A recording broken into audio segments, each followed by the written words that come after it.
You saw the thumbnail. You probably want to know how to make the best mixes of your entire life. It's not a plugin. It's not gear. It's not a DAW. It's not even some weird technique I can teach you. It's not any one of those things, but it's probably the hardest thing you're ever going to learn.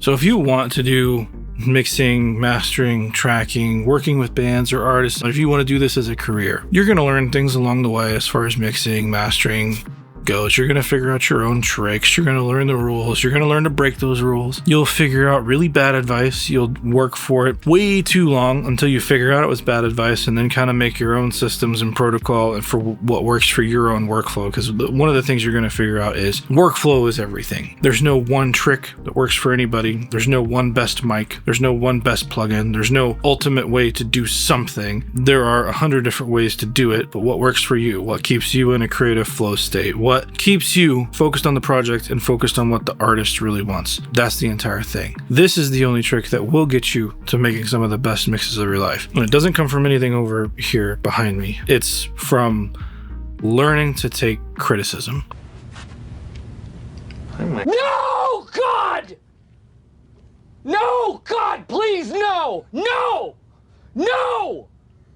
No! Working with creatives, they have the vision, right? They come to you. A song, no matter how much you work on it, unless you're really hired to do that particular thing, the song's not your baby. You are a caretaker of that song to get it from point A to point B. You are helping that artist who doesn't have the technical means to do this stuff to get it to the point where it's a song. They don't know how to do the things you do. They don't know how to speak the language that you speak as a mix engineer, as someone who's been doing this for a while and worked with a lot of people. So you're going to get critiques, and you're not always going to do it right. Take, for example, you could feel awesome about a mix and where it's at, and you think they're going to love it because you did everything that you could have done, or you did everything that you know to be right, that typically works, like getting references, talking it out during the tracking process. But somewhere in the realm of what's happening, you kind of miss the vision, and your own vision starts taking over, which is easy to do. Mixing is a creative process, and although you're trying to put yourself in someone else's shoes and like feel this out and figure out what this is, your own musical tendencies are going to impress themselves upon that project. And a lot of times that's why you're getting hired, right? Some people like your musical taste. They like what you're going to bring to the table. But in some cases, you can shoot too far in the wrong direction. Like that wasn't where they wanted it to go. And they don't know how to describe that to you. And when you have two creatives, if you're too personally invested in the project and the artist, they should be personally invested in the project. So when those two things collide, it's really your choice what happens next. I'm speaking to myself here because I can definitely take things personal. And really, it's not personal at all. It's really just the artist telling you, man, this ain't it. This isn't where I saw it going. And maybe maybe they're stoked on that. I've had that situation happen too, where an artist will say, this is not where I thought this would go, but I love it, and let's keep going down this road. The other side of this, and the one that's harder pill to swallow, is where you hear, you didn't really get that the way I wanted you to get it. And that can come out in mix notes in any different way. Like, maybe you get this whole long list of mix notes that can be just very demoralizing because you were just stoked on this thing and it works. And we're thinking if we change one thing about it, the whole house of cards is going to fall down, right? Well, that's not always the case. Most of the time, these things can bend and move to whatever they need to.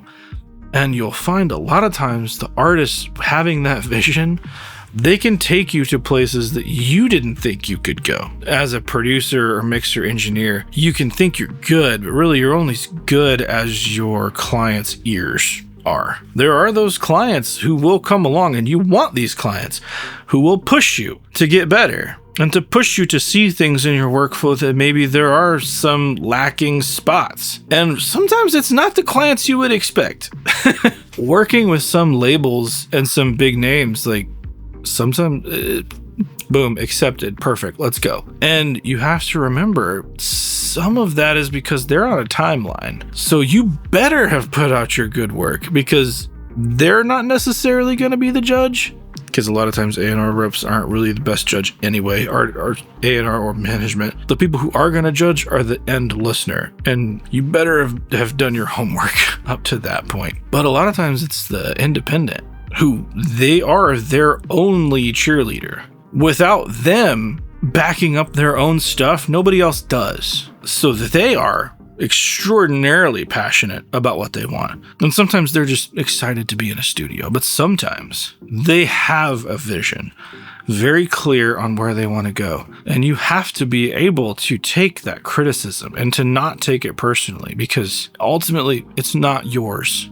It's not mine. It's the artist's. And they may push you to places where I just did this week. I took some mix critiques way too personally until I kind of cleared my head and was like, I'm going to try this. I'm going to go full on what they want.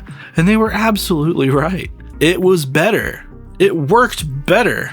Sometimes it's hard to remember that even though maybe they don't speak the technical engineer speak that we do, and the colloquial language that they may bring to the table, like, they're not going to tell you that maybe they just want a high pass on the bass. Like, they're not going to tell you that maybe they want this thing to take precedent in the low end. They just know it as like an energy and a vibe. And is it where they had it in their head based on these other things that they tend to listen to? And honestly, like, when you can learn to decode that with an artist that you've worked for, maybe you're working for them the first time, or this is the 100th time you've mixed a song for this person. Learning to decode that feels so good when you get it right, because all of a sudden that booklet of mix notes was really just one or two tweaks.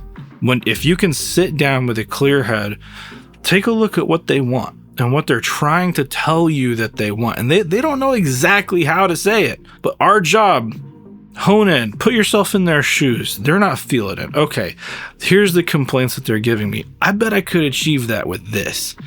And that's what I did. I did a very easy, small move and freaking nailed it. Sent that back. He was like, that's it. That's the thing. I spent way too long being like really pissed, frankly pissed off that they wanted to change it. It's like, how dare you? This is a masterpiece. Like, I was freaking cocky about the whole thing and not realizing like, I misinterpreted where they wanted to go. And this other place is not a wrong answer. This is actually a really cool vibe for this song, which led to more things that I wanted to do and started a whole other conversation like, hey, I'm really feeling this now. Do you care if I try XYZ? Put that all together and holy cow, this thing just opened up and became a song that I really didn't expect it to become. And all because I tried. I listened to what they wanted when I was like, you are so wrong. And I almost wanted to prove them wrong until I got out of my own head and got out of my own way, and I decided I am going to trust their vision for this, because this is their baby, not mine. It really is. It is difficult to do this day in, day out, and you find those songs that you really, really connect with, and when you get mixed notes on those ones that just kind of, they don't sit right with you, because at a certain point it feels like it's personal, and to that point, like, that should be a good thing. Like, you are really investing in what your artist is doing, and that should make you feel good about the work that you're doing, as long as we can also be flexible about those changes, because the artist is not working for us. Some people will argue that point. And this is not one of those like the client is always right, the customer is always right situations. There are situations where patently they are not correct, especially when it comes to like overly technical things. That's a whole other discussion. But when we can get on board with what they want to do, sometimes it can really teach you something about yourself and get you to a whole other level and tap into a level of creativity that you probably didn't know that you had. Have you guys ever been down a road like that? Let me know in the comments below if you relate to this. How do you take feedback? Do you get pissed off when you get a crazy long list of notes, or do you get excited because you're about to take something to the next level? Let me know. if I'm the only one. If you stuck around for this one and you want to see how we work with artists around here, go click on this one. It's a fly on the wall. It's a pretty long video, but go check this one out if you want to see a session in context working with an artist. Take it easy, guys.